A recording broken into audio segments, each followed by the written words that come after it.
Bienvenidos a Sin Conservantes, el programa de Ciencia y Medio Ambiente de la Secretaría de Extensión de la Facultad de Ciencias Exactas y Naturales de la Universidad Nacional de Mar del Plata. Hoy, en nuestro informe especial, vamos a hablar de la partícula de Dios. Y en nuestra sección Naturaleza in situ, vamos a ver sobre recuperación de pingüinos. ¿Usted sabe por qué el oso polar no come pingüinos? Yo tampoco. Por eso salimos a la calle y lo preguntamos.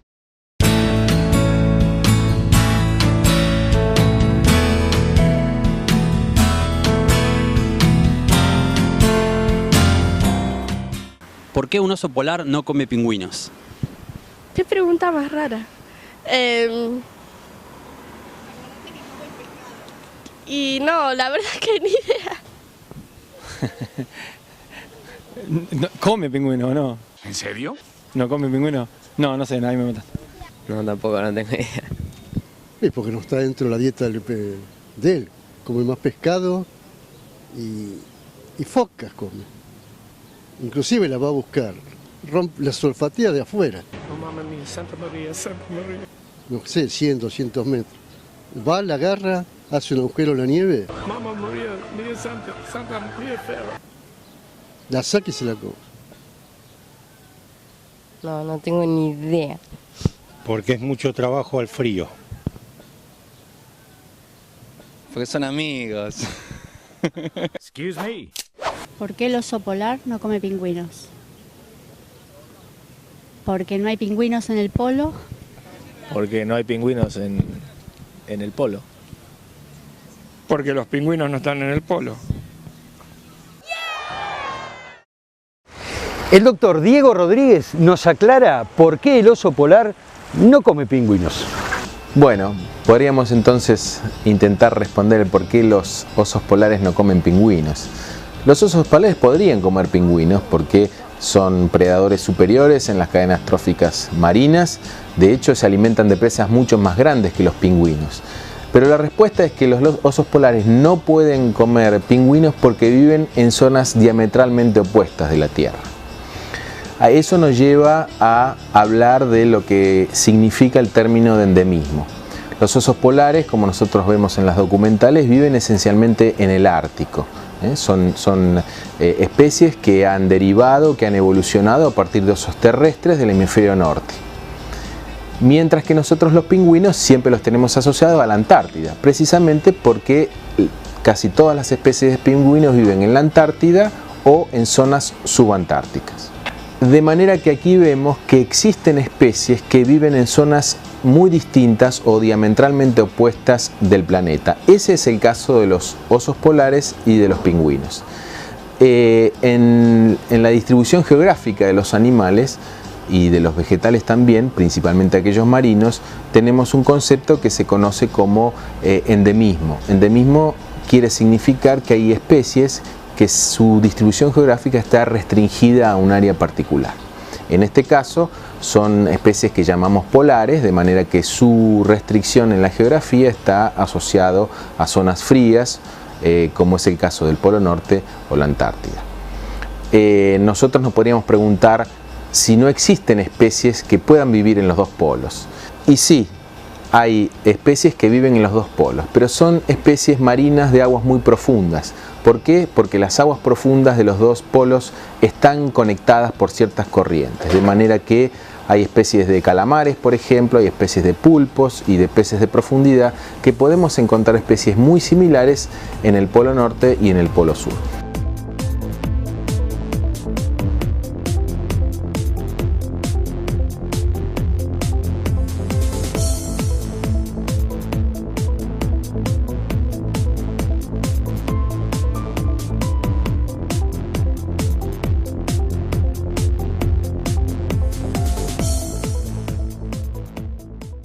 Nosotros pusimos como ejemplo a los osos polares y a los pingüinos. Los osos polares y los pingüinos los conocemos como predadores tope. En el colegio nos enseñaron algo de las tramas tróficas, que es una representación de las relaciones alimentarias entre predadores y presas. En el caso de los pingüinos hay varias especies de pingüinos, muchas de ellas se alimentan de krill, otros se alimentan de peces, otros se alimentan de calamares. Pero también ellos son presa de otros organismos superiores. En el caso de pingüinos sabemos que sus principales presas son leopardos marinos o focas leopardo, orcas, tiburones. En general son animales de mucho más porte que los pingüinos y se favorece su predación por el hecho de que los pingüinos se aglomeran, se juntan por decenas de miles en pingüineras, de manera que para un predador es mucho más fácil encontrar a las presas en ese momento en donde hay una gran concentración de animales. En el caso de los osos polares, son los predadores superiores del Ártico, no hay animales que se alimenten de osos polares.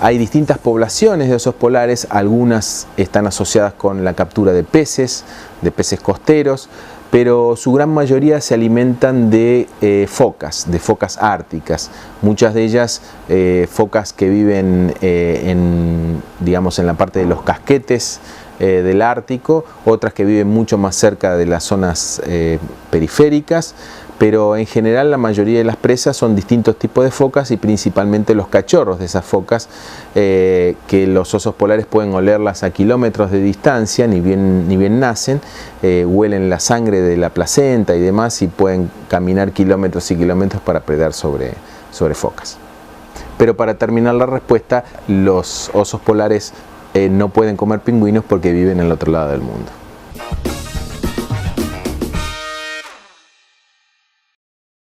Las partículas elementales, el bosón de Higgs, la partícula de Dios, son todos temas que escuchamos habitualmente.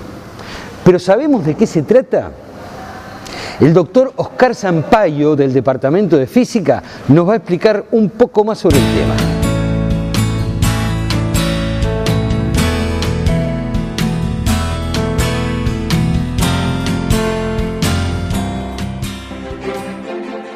En su intento por explicar el mundo que lo rodea, el hombre apela a su imaginación y al pensamiento, y así resultan las más variadas alternativas.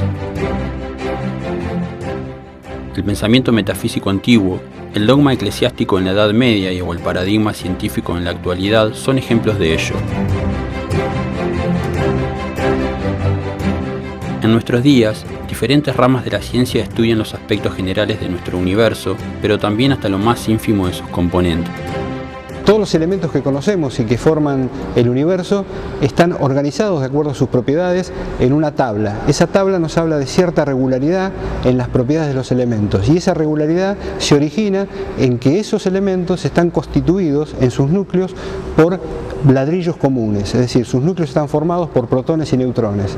Como se podrá ver más adelante, esos protones y esos neutrones están formados a su vez por ladrillos aún más chicos, que veremos se llaman quarks o genéricamente partículas subatómicas, en realidad son subnucleares, que dan cuenta de las propiedades en este nivel de elementaridad. Pero vamos a ver que existe un nivel aún más chico, subyacente a este, donde hay nuevas partículas y nuevas interacciones. Entonces, a través de la tabla periódica, los diferentes elementos son clasificados, ordenados y distribuidos de acuerdo a sus propiedades y características. Cada elemento químico está formado por átomos del mismo tipo, cuyo núcleo se compone de protones, con carga positiva, y neutrones, que son eléctricamente neutros, no tienen carga. Además, girando alrededor de este se encuentran los electrones, que poseen carga negativa. Sin embargo, cada núcleo de los átomos puede ser estudiado a una escala aún más pequeña. En el siguiente nivel de elementaridad, digamos, se ha comprendido que partículas que parecían elementales, como protones y neutrones, resultaron ser compuestas y están compuestas de otras partículas que llamamos quarks. Estos quarks forman partículas tales como el protón y el neutrón. De hecho, protón y neutrón están formados solamente por el quark up y el quark down. A estas partículas, conocidas como subatómicas, o en realidad son subnucleares, están adentro de los protones y neutrones, adentro de los núcleos, junto con los electrones y otras partículas parecidas al electrón, forman la nueva tabla periódica en este nuevo nivel de elementariedad. Esta tabla está formada por los quarks y los electrones, muones y tau, y sus neutrinos. De esta manera, los protones y neutrones están formados por partículas más pequeñas, denominadas quarks. Estas partículas elementales interactúan entre sí, y esta interacción es descrita a través del modelo estándar de física de partículas, cuya consistencia requiere dar masa a las partículas por medio de un mecanismo desarrollado por Peter Higgs, entre otros, en la década del 60.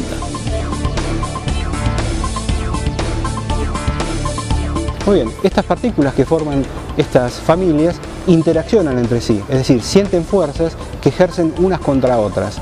Esas fuerzas son básicamente de 4 tipos. Hay 4 interacciones fundamentales en la naturaleza, que son el electromagnetismo, las fuerzas nucleares débiles y la gravedad. Para que estas fuerzas, junto con estas partículas, formen una teoría consistente, no es posible darle masa a las partículas. Las partículas deben entrar en esa teoría sin masa. Para poder darles masas hay que inventar un mecanismo. Se inventó un mecanismo, el mecanismo de Higgs, que da masa a las partículas de una manera muy particular. El remanente, lo que queda de ese mecanismo, es una nueva partícula que se llama bosón de Higgs y fue recientemente descubierto. El famoso bosón de Higgs o partícula de Dios fue descubierto en julio de 2012. Sin embargo, su existencia fue propuesta por Peter Higgs en 1964 y su objetivo es explicar el origen de la masa de las partículas elementales.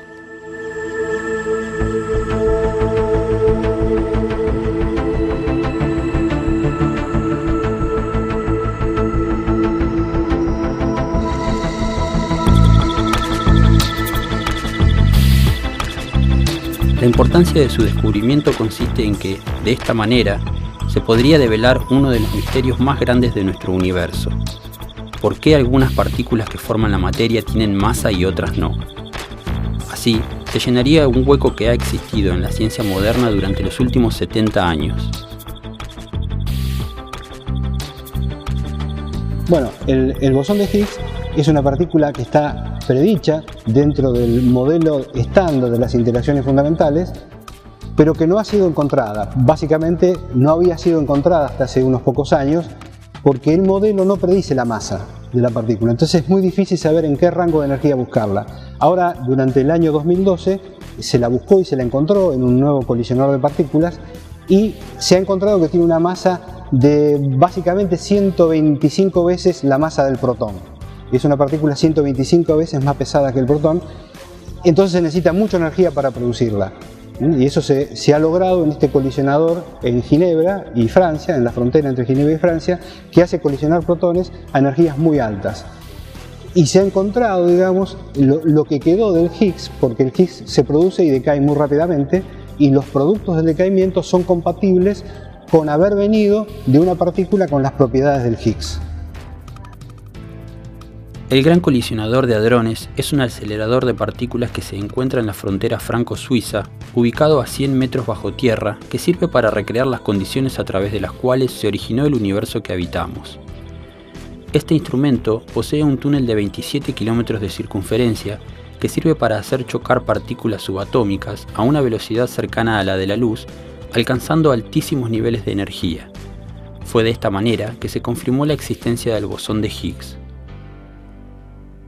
Se le ha dado el nombre de partícula de Dios básicamente por un libro que escribió el premio Nobel de Física Leon Lederman, donde ahí lo llamó la partícula de Dios. No tiene mucha explicación de por qué la llama la partícula de Dios, simplemente es un nombre que le dio. El libro donde él la bautizó de esta manera es: si el universo es la respuesta, ¿cuál es la pregunta?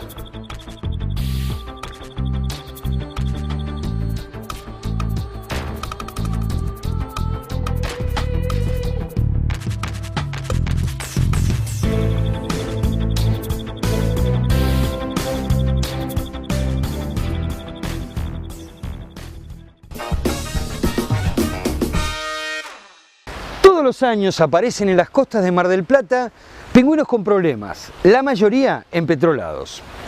¿Qué es lo que sucede? ¿Cuáles son las causas? ¿Y cómo se tratan? Todo esto en nuestra sección Naturaleza in situ.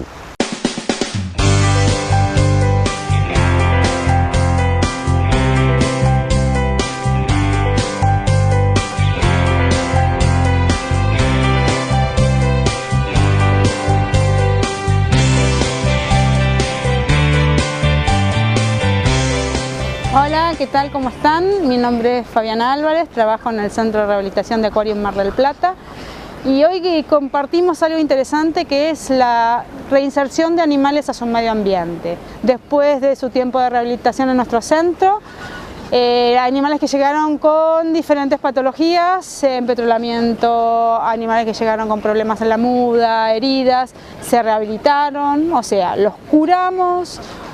Y ahora están en su otra etapa, que es la reinserción del animal en su ambiente. Si bien pasaron algunos meses, nuestro centro de rehabilitación, esta es la fecha en la cual podemos hacer una suelta, porque nuestro criterio es que la migración de los animales ya ha comenzado y hacemos la suelta de pingüinos durante la etapa de migración. Normalmente hacemos sueltas de 10 individuos como mínimo y máximo, el número que tengamos para liberar. La suelta más grande que hicimos en nuestro centro fue de 105 pingüinos en el 2001, así que imagínense que esto a lo largo del año vamos haciendo sueltas en diferentes épocas, en diferentes meses, hasta octubre más o menos, que es cuando ya los animales deberían estar en colonia y cuando ya no vemos la migración frente a nuestras costas.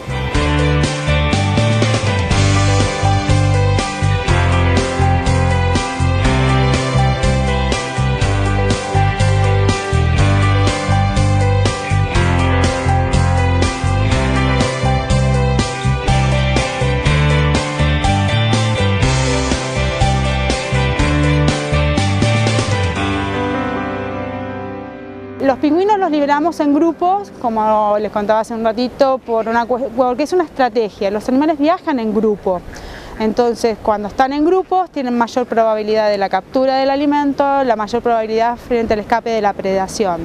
Nosotros los liberamos en esta época, a partir de abril empieza la migración de los animales y deberíamos esperar que los animales migraran hasta el sur del Brasil, giraran y volvieran a sus colonias reproductivas para septiembre. Por lo tanto, lo que van a hacer ahora nuestros animales van a alimentarse en las costas, van a ir hasta el sur de Brasil y después irán a la colonia que corresponde. La colonia más grande de nuestro país es Punta Tombo, con 2,5 de animales en reproducción.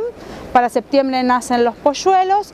No sé si ustedes saben que los primeros que llegan a la colonia son los machos, acondicionan el nido y 15 días después llegan ellas. La están esperando, la van a esperar con una piedrita, con una ramita, con algo que la van a ofrendar a ella lo va a aceptar y a partir de ahí empiezan toda una serie de comportamientos reproductivos sonoros. Después vienen los huevos, de 1 a 2 huevos con un intervalo de hasta 5 días. Y 35 días después se va a poder escuchar el piar del polluelo que empieza a romper esa cáscara y los polluelos de estos animales nacen con 75 gramos en promedio, ojos cerrados, sin plumas, necesitan muchísimo del cuidado de sus dos padres. Normalmente, si bien se ponen 2 huevos, normalmente es un solo pichón por temporada reproductiva, a no ser que sean padres con mucha experiencia, que haya muy buena predisposición de alimentos en el medio, como para que tengan 2 pichones por camada. Ustedes se preguntarán, ¿puede haber un pingüino en la costa de Mar del Plata? La lógica sería que no. ¿Por qué? Porque estos animales tienen 2 fases en su ciclo anual. La fase terrestre, que es la fase reproductiva, comienza en agosto hasta febrero, fines de febrero, marzo. Ahí se encuentran los animales en la colonia, en etapa de reproducción, cambio de plumas y después van al mar a la fase de alimentación pelágica, donde su dieta mayoritaria es la anchoita y los cornalitos, también calamares y calamaretes, pero básicamente estas dos especies de peces es su dieta primaria. Por lo tanto, no deberíamos encontrar animales en playa a no ser que estos animales tengan alguna problemática, que puede ser empetrolamiento, pueden ser heridas, pueden ser animales que están con... hay animales que encontramos que son los pichones los primeros pichones de la temporada, que vienen con altas cargas parasitarias e hipotérmicos. Cuando cualquiera de ustedes puede encontrar un pingüino en playa, bueno, lo que debería hacer es derivarlo a un centro de rehabilitación. No es bueno llevarlo a la casa, tenerlo en la casa, que a las 2 horas empieza a defecar todo, no van a poder alimentarla. Si el animal está empetrolado, no es la solución el lavado.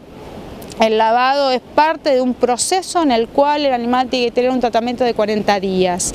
Entonces, cuando cualquiera de estos animales lo derivan al centro de rehabilitación, lo único que tienen que hacer es agarrarlo, si se animan. Lo ideal es ponerle un trapo encima.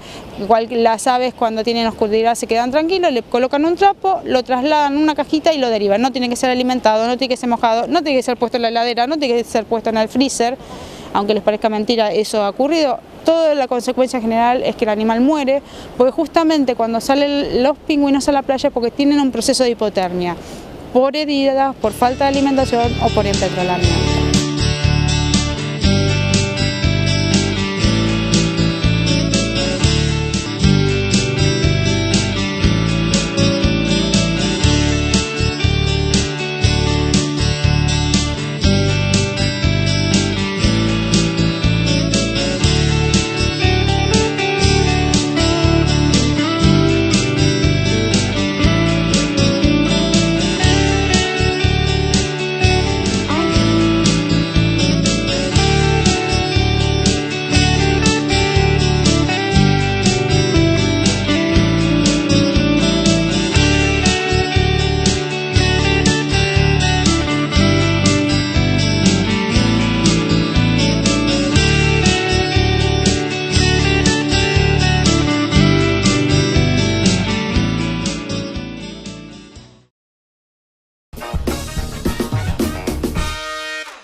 Y esto ha sido todo por hoy en Sin Conservantes. Los esperamos la semana que viene con más ciencia y medio ambiente.